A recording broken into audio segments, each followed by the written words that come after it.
Bumi sedang dalam bahaya. Ancaman makhluk luar angkasa tengah melancarkan serangan untuk menghancurkan bumi. Umat manusia pun bersatu untuk melawan musuh. Inilah kisah yang didramatisasi dalam berbagai film bertema alien.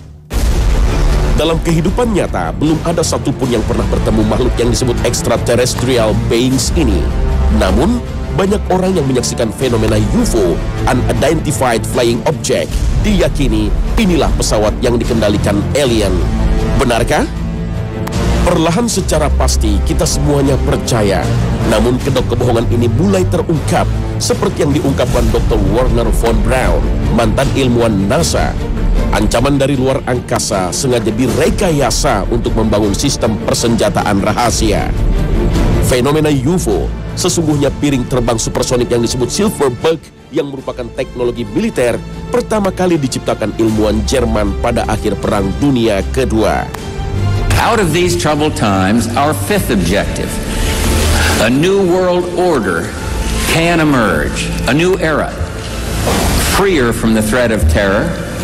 And today that new world is struggling to be born. A world quite different from the one we've known.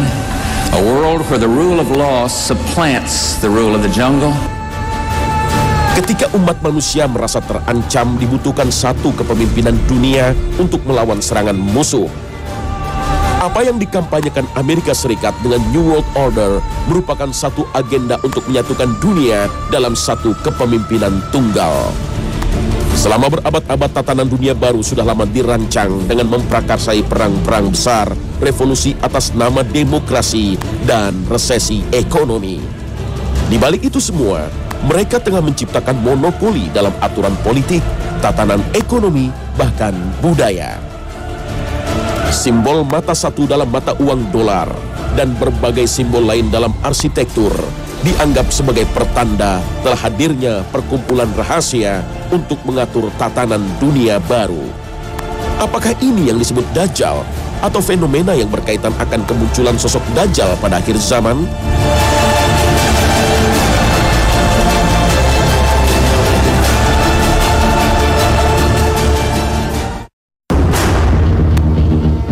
Assalamualaikum warahmatullahi wabarakatuh. Selamat pagi pemirsa Trans 7. Khazanah Ensiklopedia Islam Dunia pagi ini kembali hadir ke hadapan Anda untuk berbagi pengetahuan dan saling berwasiat dalam kebajikan.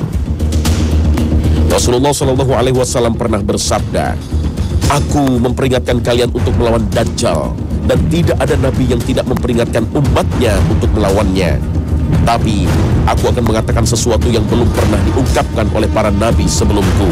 Kalian harus tahu bahwa ia bermata satu dan Allah tidak bermata satu." Hadis riwayat Bukhari. Dajjal bermata satu, salah satu ciri yang sudah banyak terlihat pada saat ini. Simbol mata satu sejatinya sudah ada sejak ribuan tahun lalu, seperti simbol Ra yang terdapat dalam artefak-artefak peninggalan Mesir kuno. Simbol mata satu kini terlihat pada mata uang dolar dan juga terserap dalam simbol-simbol Freemasonry, sebuah perkumpulan rahasia yang ingin menguasai dunia dalam satu tatanan dunia baru. Agenda untuk mencapai satu tujuan, satu pikiran, dan satu dunia sudah lama dilakukan oleh Raja Namrud pada masa kerajaan Babilonia dengan mendirikan Menara Babel. Menara Babel merupakan simbol kekuatan jahat untuk menyaingi kemahabesaran Allah. Kisah Namrud diulas dalam Alkitab yang jejaknya akan kembali muncul pada akhir zaman. Mereka menjadi kelompok anti-Kristus. Pada masa Raja Philip keempat, kesatria Templar dituduh telah menyalahi ajaran Kristus dengan melakukan hubungan sejenis dan pemujaan terhadap ilmu sihir. Kemudian mereka ditangkap dan dieksekusi pada hari Jumat 13 Oktober 1307, sehingga dikenal dalam sejarah Eropa sebagai Black Friday. Karena itu, sebagian orang mengkait-kaitkan angka 13 dengan angka sial dan mengkaitkan dengan hari Jumat, Friday the 13th, sebagai hari yang menakutkan. Pengikut kelompok ini masih ada hingga saat ini. Mereka mempelajari ajaran rahasia Kabbalah, ilmu kuno sihir kaum Yahudi, kemudian menggelar berbagai ritual. Inilah kelompok yang disebut Freemasonry. yang telah mencengkramkan kukunya di berbagai bidang di dunia. Merekalah para pengikut Dajjal, sebagaimana diisyaratkan dalam sabda Rasulullah Sallallahu Alaihi Wasallam. Dajjal akan diikuti oleh 70.000 Yahudi dari kota Isfahan. Mereka memakai al-tayalisah. Hadits riwayat Muslim. Yahudi Isfahan adalah salah satu dari 12 suku Yahudi. Mereka biasa mengenakan al-tayalisah, sejenis syal khas Persia. Dalam bahasa Ibrani, komunitas Yahudi ini disebut Ashkenaz. Mereka adalah kaum Yahudi Eropa yang tinggal di Rhineland, Jerman. Namun, banyak bangsa Ashkenazi bermigrasi keluar Jerman, terutama ke Amerika Serikat dan Israel. Dan mereka menguasai berbagai industri, terutama di industri perfilman, musik, dan hiburan. Kaum Yahudi juga banyak menetap di kota Isfahan, kota terbesar ketiga di Iran. Menurut situs Iran online seperti dikutip Republika, orang Yahudi masuk ke Iran sejak tahun 727 sebelum Masehi, setelah terdeportasi oleh Raja Assyria Babilonia. Gelombang kedatangan Yahudi ke Persia makin besar ketika moyang bangsa Israel ini terusir oleh Raja Nebukadnezar. Para pelarian Yahudi di masa Babilonia inilah yang jadi bagian sejarah Persia.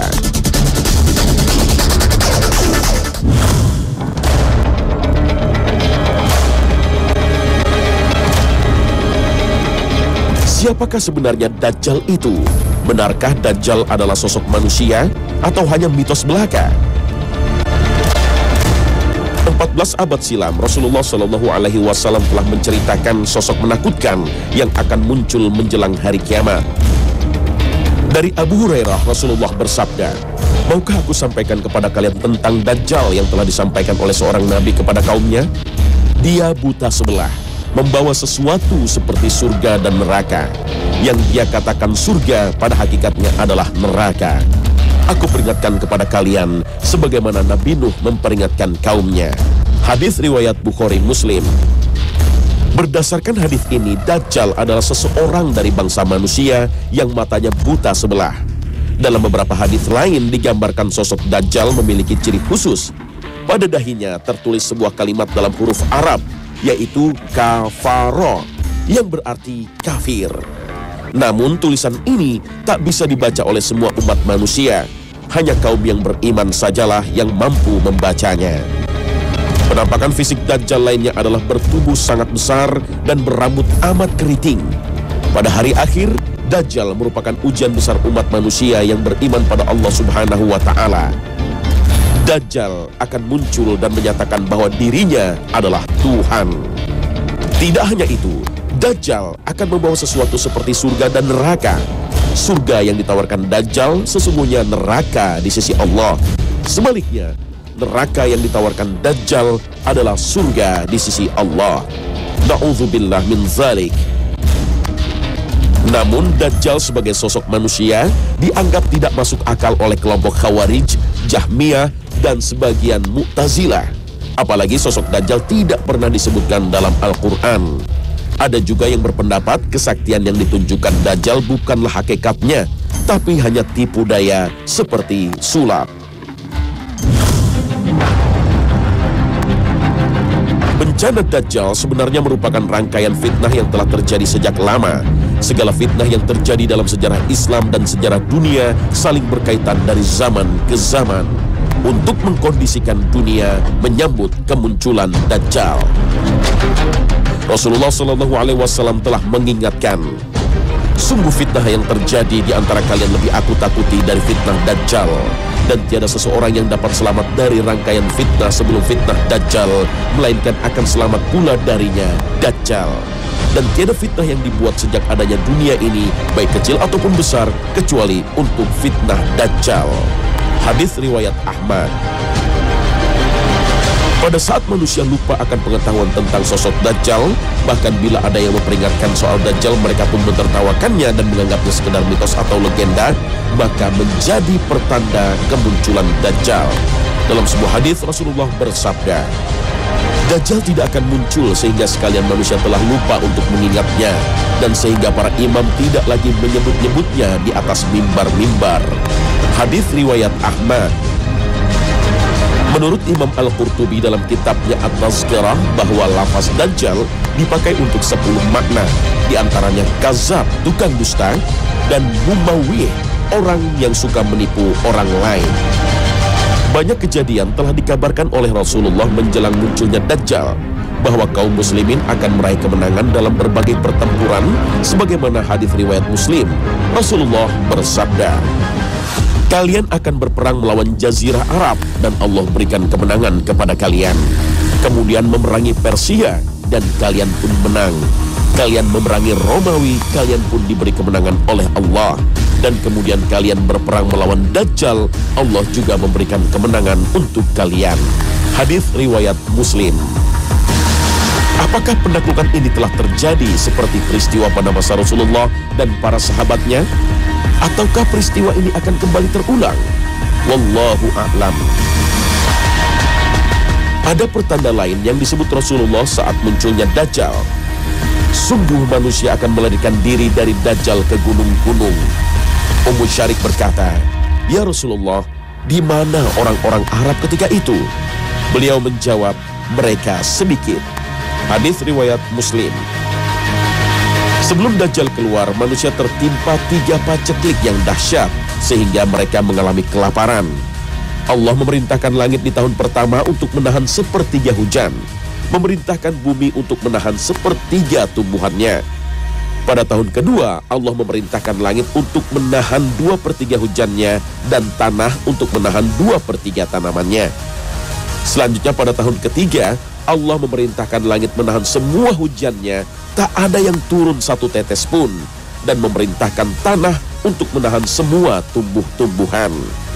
Dajjal merupakan cobaan paling besar yang menimpa manusia di dunia, sebagaimana sabda Nabi, "Wahai manusia, sesungguhnya tidak ada makhluk di muka bumi ini sejak Allah menciptakan Adam sampai hari kiamat yang fitnahnya lebih besar daripada Dajjal."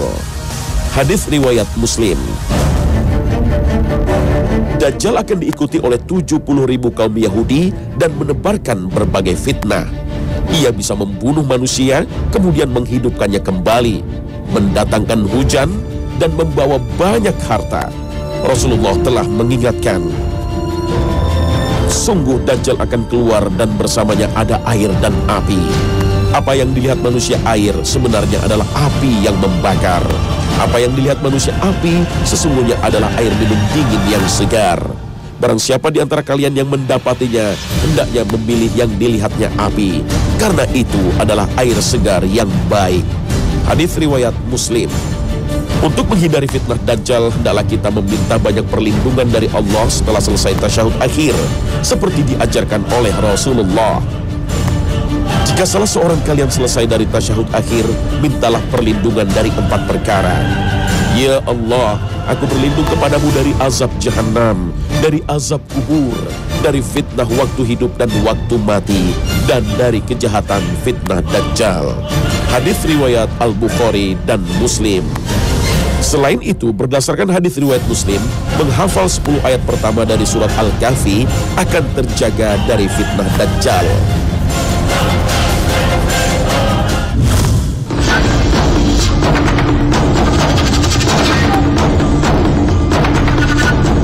Di manakah Dajjal akan muncul? Untuk menjawab pertanyaan ini, kita harus merujuk pada keterangan dari Rasulullah. Dalam sebuah hadis riwayat Muslim, Rasulullah bersabda bahwa Dajjal akan keluar dari jalan antara Syam dan Irak. Sementara dalam sebuah hadis riwayat Tirmizi, akan keluar dari bumi ini dari kawasan bagian timur yang bernama Khurasan. Dua kawasan yang disebut Rasulullah bisa jadi bermakna sama. Berbagai spekulasi pun muncul. Di manakah keberadaan Dajjal? Ada yang berpendapat sesungguhnya Dajjal telah hidup dan tinggal di tengah lautan, di sebuah pulau yang berada di sebelah timur kota Madinah, dalam keadaan terbelenggu oleh ikatan besi yang sangat kuat. Dajjal muncul diperkirakan di sebuah tempat terletak antara negeri Syam atau daerah Palestina dan Irak. Ada juga yang berpendapat Dajjal akan muncul di segitiga Bermuda. Kawasan ini menyimpan banyak misteri. Kapal terbang dan kapal laut yang melintasi kawasan itu dilaporkan menghilang. Segitiga Bermuda berada di Samudra Atlantik, tepatnya terletak di antara Florida di sebelah barat Puerto Rico di sebelah timur, dan Pulau Bermuda di sebelah utara. Di kawasan ini terdapat sebuah pulau yang dikuasai oleh Dajjal. Berdasarkan berbagai manuskrip kuno yang dipelajari Muhammad Isa Daud, seorang peneliti dan jurnalis asal Mesir, Dajjal sesungguhnya telah lahir 100 tahun sebelum kelahiran Nabi Musa alaihissalam. Bernama sama Musa, tapi lebih dikenal Samiri karena berasal dari Samiroh, Palestina. Masih ingat dengan kisah Nabi Musa dan patung sapi yang disembah oleh kaum Bani Israel? Saat Nabi Musa bermunajat di Gunung Tursina selama 40 hari, kaum Bani Israel kembali dihasut dan disesatkan oleh Samiri, seorang penyihir yang kemudian membuat patung sapi untuk disembah kaumnya. Samiri adalah Dajjal yang akan muncul pada akhir zaman. Samiri terlahir dari perkawinan sedarah hingga lahir dengan kondisi fisik cacat, sebelah matanya buta dan lumpuh. Orang tua Samiri adalah penyembah patung sapi. Konon sejak lahir Dajjal tidak mau menyusu dan lebih banyak tidur. Saat negeri Samirah dilanda bencana tsunami, Samiri terapung di laut dan terhempas di sebuah pulau terpencil. Setelah remaja, Samiri banyak berguru pada para ahli sihir. Anehnya, Samiri tidak pernah tua dan setiap kali mencapai usia 100 tahun, ia kembali muda. Setiap kali Allah mengutus para nabinya, Samiri selalu datang untuk menggoda dan menyesatkan manusia. Pada masa Nabi Musa, Samiri alias Dajjal membuat patung sapi untuk disembah kaum Bani Israel. Dan pada masa Nabi Isa alaihissalam, Samiri juga berusaha menghasut para pembesar Yahudi untuk membunuh Nabi Isa alaihissalam. Kemudian menyesatkan para pengikut Nabi Isa dengan memperkenalkan ajaran Trinitas, penebusan dosa, dan menghalalkan babi serta riba. Pada masa Nabi Muhammad SAW, Samiri juga berusaha menghasut kaum Yahudi untuk memberontak terhadap Nabi Muhammad. Dan sepeninggal Rasulullah, Samiri makin leluasa untuk membuat perpecahan umat Islam. Dan pada era modern, Dajjal menyesatkan manusia dengan memperkenalkan berbagai ideologi seperti sosialisme, kapitalisme, dan humanisme. Dajjal juga mendidik orang-orang terbaik Yahudi untuk membuat gerakan Zionisme. Dajjal berhasil membuat tipu daya dalam dunia sains dan politik. Perang dunia merupakan salah satu bukti kesuksesan Dajjal dalam menebar teror dan kejahatan di muka bumi. Dajjal dan pasukannya juga berhasil mengendalikan dunia dengan menguasai elit politik Amerika Serikat dan mata uang dolar. Tak heran, simbol Dajjal terlihat pada mata uang dolar dan berbagai instansi militer serta hiburan. Konon sebelum kelahiran Nabi Muhammad SAW, Dajjal sempat terpasung di sebuah gua selama 63 tahun dan dijaga makhluk berbulu tebal. Setelah bebas, ia mengembara dan menyesatkan manusia di berbagai belahan dunia hingga ia bertemu setan di kawasan segitiga Bermuda. Dan menjelang kiamat, ia akan kembali muncul mengaku sebagai Tuhan. Kisah inilah yang banyak beredar tentang sosok Dajjal. Benarkah kisah ini? Wallahu a'lam. Sebagaimana iblis, Dajjal adalah makhluk yang ditangguhkan kematiannya oleh Allah. Meski usianya lebih dari 4.000 tahun, tapi fisiknya masih muda dan tak ada yang menandingi kekuatannya. Tak ada satu negeri pun di bumi ini kecuali akan didatangi dan dikuasai Dajjal. Anas bin Malik menceritakan bahwa Rasulullah pernah bersabda, tidak ada satu negeri pun kecuali akan didatangi, dikuasai Dajjal, kecuali Mekah dan Madinah. Tidak ada satu celah pun di negeri tersebut kecuali ada malaikat yang menjaganya. Kemudian Dajjal datang ke suatu daerah di luar Madinah yang tanahnya bergaram. Bergoyanglah Madinah 3 kali. Allah keluarkan dengan sebabnya semua orang kafir dan munafik dari Madinah. Hadis riwayat Muslim. Dajjal akan tinggal di bumi selama 40 hari berdasarkan hadis dari An-Nawas bin Sam'an. Kami bertanya, ya Rasulullah, berapa lama Dajjal tinggal di bumi? Rasulullah menjawab, 40 hari. Satu harinya seperti 1 tahun, kemudian seperti bulan, kemudian seperti sepekan, kemudian hari-hari lainnya seperti hari kalian sekarang. Hadis riwayat Muslim.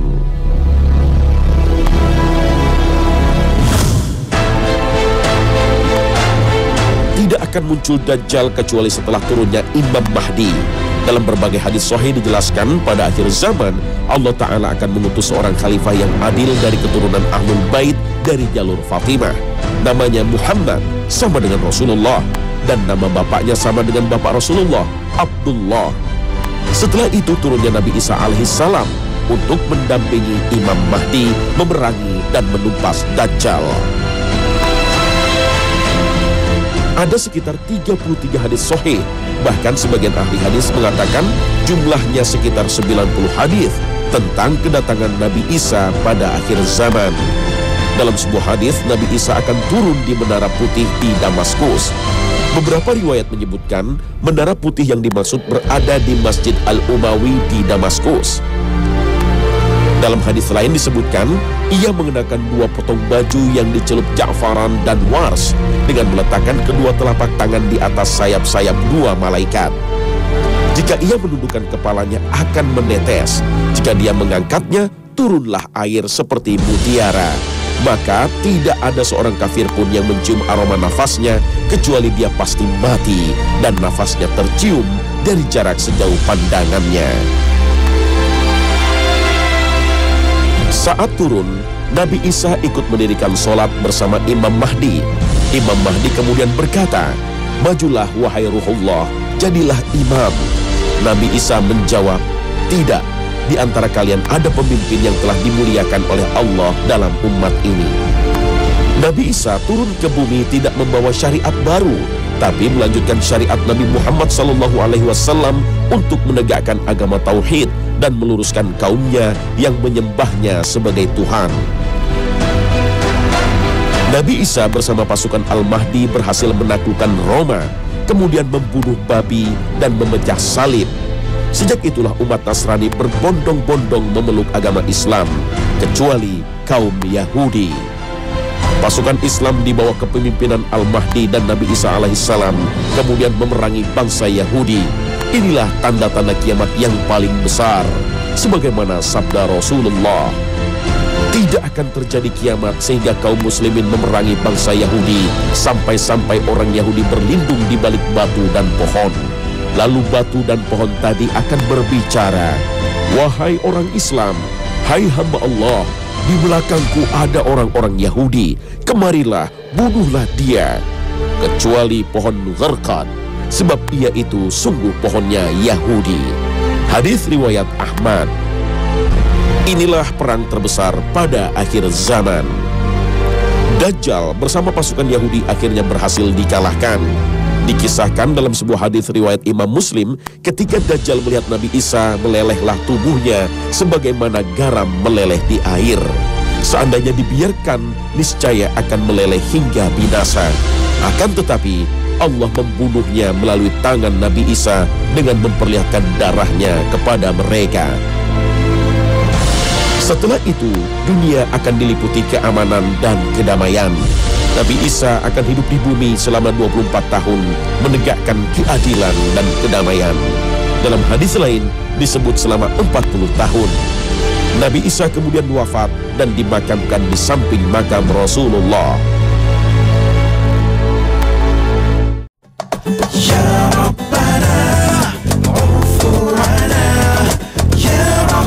Pemirsa Khazanah, inilah kisah Dajjal dan berbagai kontroversinya. Kisah masa depan ini tidak mungkin difahami kecuali dengan keimanan. Berbagai fenomena dan tanda Dajjal sejatinya sudah muncul di tengah-tengah kita. Semuanya untuk menyambut sosok Dajjal pada akhir zaman. Wallahu a'lam bissawab. Wassalamualaikum warahmatullahi wabarakatuh.